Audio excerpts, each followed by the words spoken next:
샬롬. 오늘도 하나님께서 우리에게 주시는 말씀 안에서 승리하는 복된 하루 되기를 소망합니다.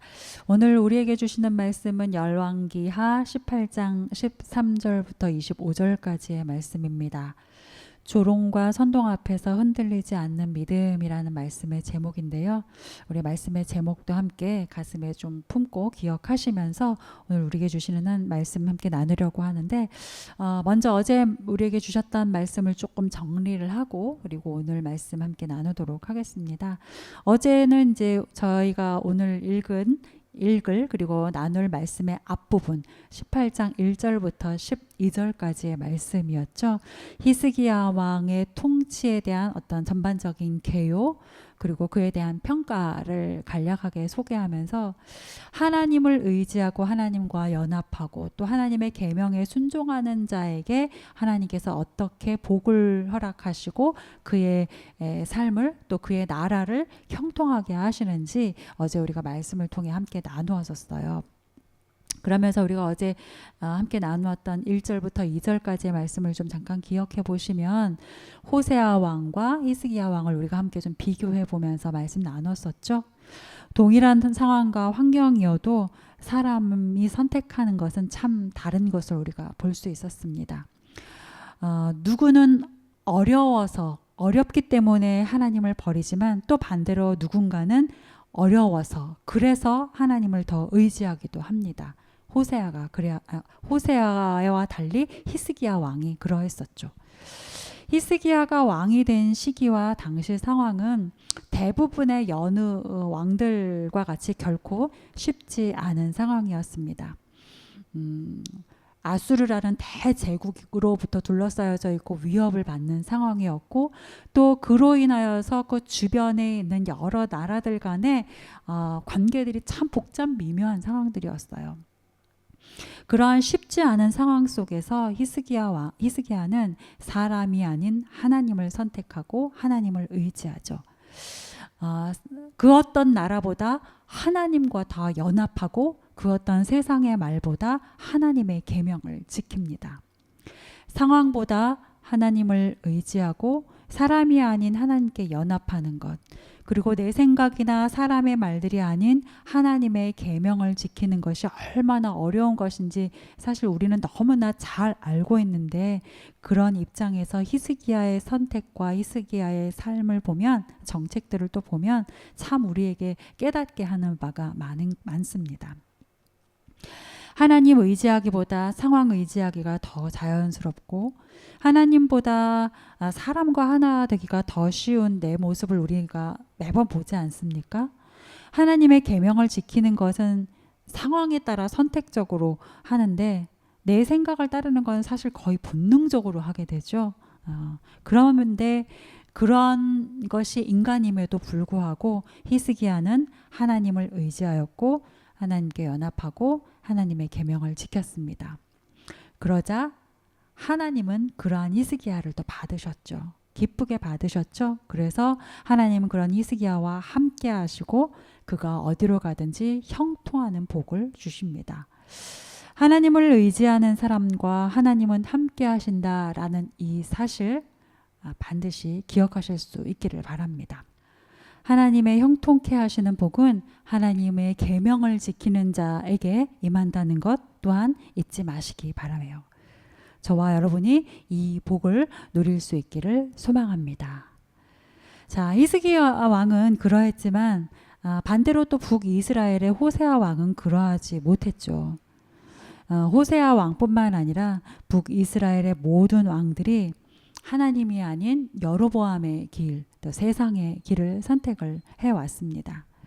그들은 그게 지혜로움이라고 생각했을 거예요. 그것이 힘이라고 생각했을 것입니다. 그렇기 때문에 그러한 선택을 했죠. 그러나 어제 본문에서 그 결과가 어떠한지를 우리는 똑똑히 보았습니다. 제국 아수르에 의해서 사마리아는 함락되고 이스라엘은 그들의 포로가 되어서 끌려가죠. 어제 본문 마지막에 이는 그들이 하나님 여호와의 말씀을 듣지 아니하고 그의 언약과 여호와의 종 모세가 명령한 모든 것을 따르지 아니하였음이라 하였던 하나님이 하시는 것과 같은 이 말씀, 이 말씀 우리가 정말 기억해야 할 말씀입니다. 북이스라엘의 이 마지막을 반면교사를 우리가 기억하면서 패망이 아닌 형통을 누리는 저와 여러분 될 수 있기를 소망합니다. 오늘은 이제 본문의 말씀이 조금 길어요. 앞에 부분과 이어지지만 좀 긴 말씀입니다. 그래서 부분 좀 읽어가면서 말씀을 살펴보고 나누는 시간 갖도록 하겠습니다. 먼저 13절부터 16절까지의 내용 먼저 읽겠습니다. 본문 13절부터 16절입니다. 시작. 히스기야 왕 제4년에 아수르의 왕 사네립이 올라와서 유다 모든 견고한 성읍들을 쳐서 점령하매 유다의 왕 히스기야가 라기스로 사람을 보내어 아수르 왕에게 이르되 내가 범죄하였나이다. 나를 떠나 돌아가소서. 왕이 내게 지우시는 것을 내가 당하리이다 하였더니 아수르 왕이 곧 은 300달란트와 금 30달란트를 정하여 유다 왕 히스기야에게 내게 한지라. 히스기야가 이에 여호와의 성전과 왕궁 곳간에 있는 은을 다 주었고 또 그때에 유다 왕 히스기야가 여호와의 성전 문의 금과 자기가 모든 기둥에 입힌 금을 벗겨 모두 아수르 왕에게 주었더라. 어제 본문 18장 2절 말씀.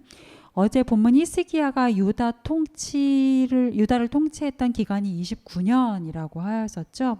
근데 그 중에 그러니까 뒤에 10년은 자신의 아들 므낫세와 공동으로 통치를 했었어요. 그렇기 때문에 히스기야가 단독으로 통치했던 기간만 보면 이제 19년 정도라고 할 수 있겠죠. 근데 오늘 말씀 이제 13절에서 보면 이제 제14년이라고 나오죠. 이 제14년은 이제 히스기야의 단독 통치 기간 중에 14년째 되는 해를 말하는 거죠. 이 기간 사이에 이제 제위하여서 이 기간 사이에 있었다고 이제 증거되는 히스기야의 삶의 이제 굵직한 사건들, 또 굵직하게 있었던 일들을 좀 한번 추측하고 정리를 해보면 첫 번째는 북이스라엘이 멸망한 거죠. 북이스라엘이 아수르에 의해서 멸망하는 사건, 아주 충격적인 사건이 히스기야 기간에 있었고, 또 히스기야가 왕으로 통치하는 측면에서 보자면 그의 아버지 아하스 왕은 친아수르 정책을 폈던 데에 반해 히스기야 왕은 반아수르 정책, 아버지와 완전히 반대되는 반아수르 정책을 펼쳤다라는 거예요. 그리고 어제 본문에서도 밝혔던 것처럼 히스기야는 이 기간 정치적으로 반아수르 정책을 펼쳤기 때문에 아버지와는 완전히 다른 또 종교적인 길을 가게 되는데 바로 종교적으로 개혁과 같은 놀라운 업적들을 이루어낸 것이죠. 어제 본문은 아주 짧게 개요로 이렇게 집약해서 이러이러하였다, 뭐 산당을 제거하였다, 아세라상을 부수었다, 이렇게 집약적으로 간략하게 설명을 했지만 사실 오늘 본문의 좀 더 확장이라고 할 수 있는 역대하의 말씀을 보면 29장부터 31장에 거쳐서 이 종교 개혁에 관련한 부분을 상세하게 다루고 있거든요. 그러니까 그만큼 히스기야가 행한 종교적인 개혁이 광범위하고 깊었다라는 걸 볼 수가 있습니다. 이 이제 14년 안에 이런 일들이 있었던 거예요.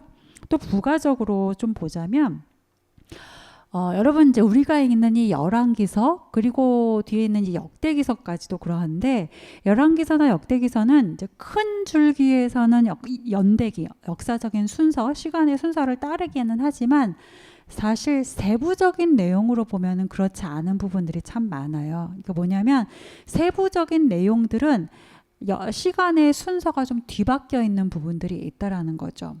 그러니까 오늘 본문만 해도 그렇습니다. 오늘 본문을 포함한 히스기야에 관한 내용, 사건, 이것이 사실 우리가 지금 읽어가고 있는 이 순서대로 진행되고 있는 게 아니고요. 오늘 본문 18장과 19장보다 예를 들자면 뒤에 있는 20장이 사실은 더 먼저 있었던 사건이에요. 20장에 어떤 내용 있죠? 히스기야의 발병과 회복, 이제 우리가 계속해서 또 이제 말씀 나눌 건데, 히스기야의 병이 생긴 것, 그리고 그것을 하나님 앞에 들고 나갔을 때 하나님께서 회복시켜 주신 것, 또 히스기야가 강청함으로 그의 생명이 15년 연장된 것, 이러한 내용이 담겨져 있는 20장이 본문 성경 말씀의 배열로는 뒤에 있지만 사실 시간적으로는 더 앞에 있는 사건이에요. 그리고 그렇게 보자면 히스기야 왕 제14년 안에 있었던 굵직한 사건 중에 사실 20장의 그 내용, 즉 개인적으로 하나님을 만나고 하나님으로부터 축복, 생명 연장이라는 축복을 받은 이 엄청난 신앙 경험까지도 사실 이 안에 지금 앞서서 있었던 거죠. 앞서 있었던 일이라고 할 수 있겠죠. 그러니까 여튼 이렇게 굵직한 또 개인적인 국가적인 일들이 히스기야 왕에게 있었습니다. 이 14년 안에.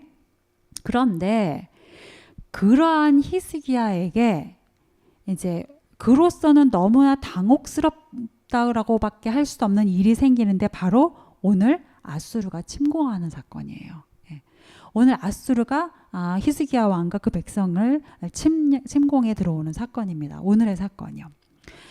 침공해 온 그 아수르의 기세가 얼마나 컸던지 그들은 유다의 모든 견고한 성읍들을 쳐서 점령했다라고 말하고 있고요.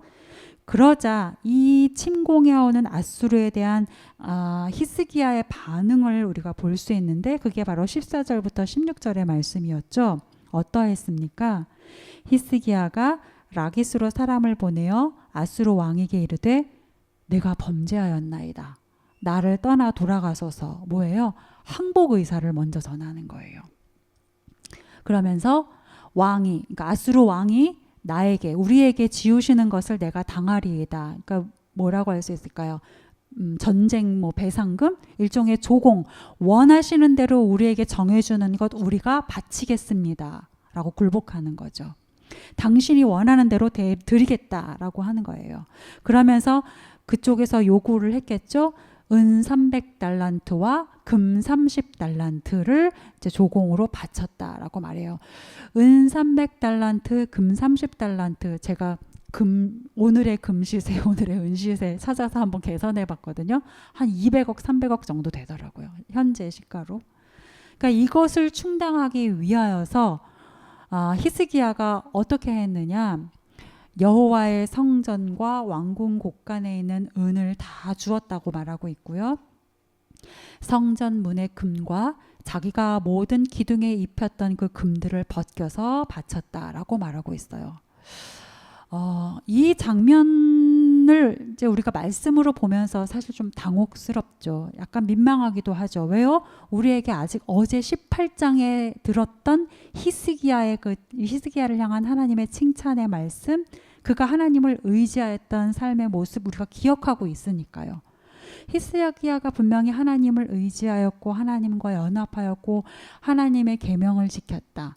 하나님은 그러한 히스기야를 향하여 여호와 보시기에 정직히 행하였다고 칭찬을 하였고 칭찬받는 인물이었는데 그렇게 알고 있었던 히스기야가 오늘 아수르 왕의 침략에 대하여 반응하는 이 모습을 보자 하니 참 우리로서는 당혹스러울 수밖에 없는 거죠. 마음에 좀 이렇게 안타까운 마음이 드는 거죠. 왜 그랬을까 싶기도 하고요.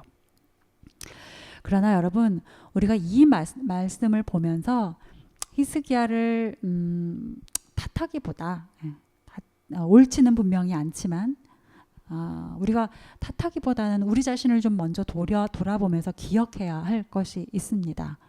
누구도 언제나 완전한 사람은 없다라는 거죠. 누구도 어제의 완전함으로 오늘의 완전함까지 장담할 수 있는 사람은 없다라는 겁니다.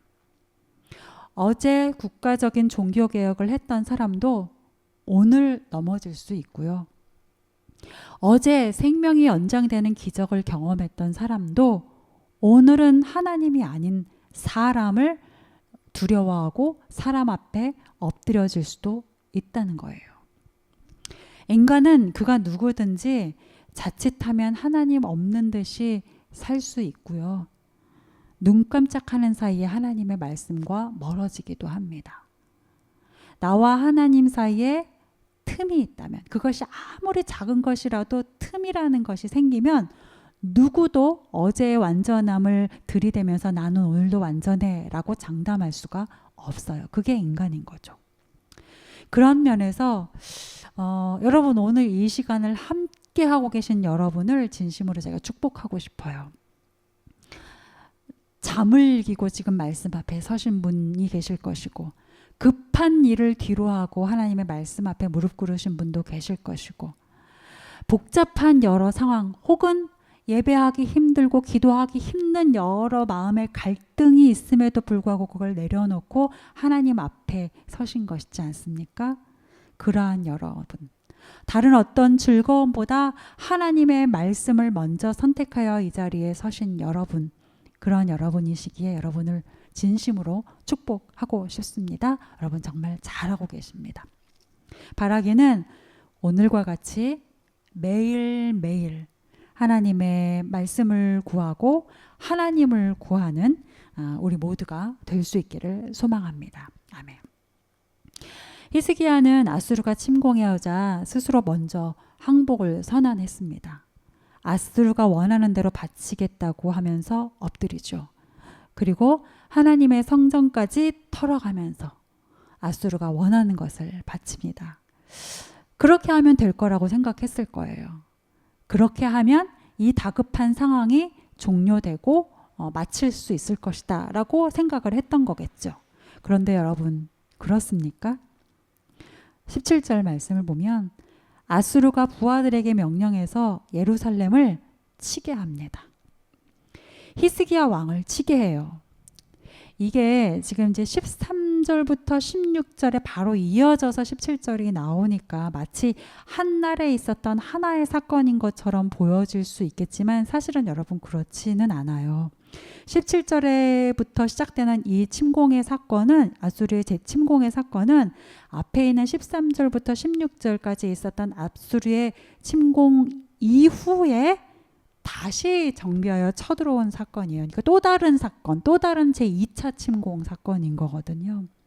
그러니까 앞서 13절에서부터 16절에서의 그 침공을 했을 때 히스기야 왕이 항복하고 납작 엎드리니까 아수르로서는 이렇게 생각했던 거죠. 아, 생각보다 쉽구나. 별거 아니구나. 이렇게 생각했던 거죠. 다시 쳐 들어가도 똑같은 혹은 그보다 더한 유익을 우리가 누릴 수 있겠구나. 받을 것 받았으니까 점잖게 물러가자라는 게 아니라 받을 건 받았으니 또다시 받으러 가자, 이렇게 되는 거죠. 받을 건 받을 대로 받고 또 다시 쳐들어가서 그 나라를 통째로 받자, 이렇게 되는 거죠. 세상이 그래요, 여러분. 세상이 그렇고 세상의 방식으로 사는 사람들이 또한 그러합니다. 우리가 기대하는 것처럼 그렇게 점잖지도 않고 그렇게 나이스하지도 않아요. 여러분 사업 해보신 분들은 아실 겁니다. 또 많은 다양한 사람들과의 관계를 겪어보신 분들도 아실 거예요. 사업하는데 파트너가 그렇게 점잖기만 하던가요? 내가 이만큼 내줬으니까 저쪽도 그만큼 내주던가요? 아니죠. 사람과의 관계에서도 그렇습니다. 내가 그 사람을 믿었다고 해서 그 사람도 나를 그만큼 믿어주던가요? 아니죠. 그렇지 않습니다. 세상은 그렇지 않죠. 그렇게 점잖지도 않고 그렇게 기꺼이 희생하지도 않습니다. 오히려 하나 주면 둘 달라고 하는 게 세상이고 겉옷 주면 속옷까지도 달라고 하는 게 세상입니다. 그건 좀 어렵겠는데 라고 점잖게 거부하면 사실은 속여서라도 강제로 뺏어가려고 하는 게 세상이죠. 그러고서도 떳떳한 게 세상입니다. 뺏긴 네가 잘못이야 라고 말하는 게 세상이죠. 오늘 본문에서 아수르의 신하가 하는 말을 한번 보십시오. 19절. 대왕 아수르 왕의 말씀이 네가 의뢰하는 이 의뢰가 무엇이냐. 이게 다른 말로 하면 이거예요. 너 뭘 믿고 도대체 이러는 거냐? 빈정거리는 겁니다. 히스기야와 남유다가 저자세로 한번 엎드리며 나아갔더니 오히려 더 빈정거리면서 말하죠. 20절 말씀. 네가 싸울 만한 계교와 용력이 있다고 한다마는 이는 입에 붙은 말뿐이라. 이거 지금 아수르가 남유다를 향하여 하는 말이거든요. 내가 싸울 만한 계교와 용력이 있다고 말은 하는데 그거는 입에 붙은 말뿐이다. 그러니까 뭐예요? 너희는 싸울 전술도 없고 군사도 없으면서 입만 살아있구나 라고 비하하는 거죠. 22절.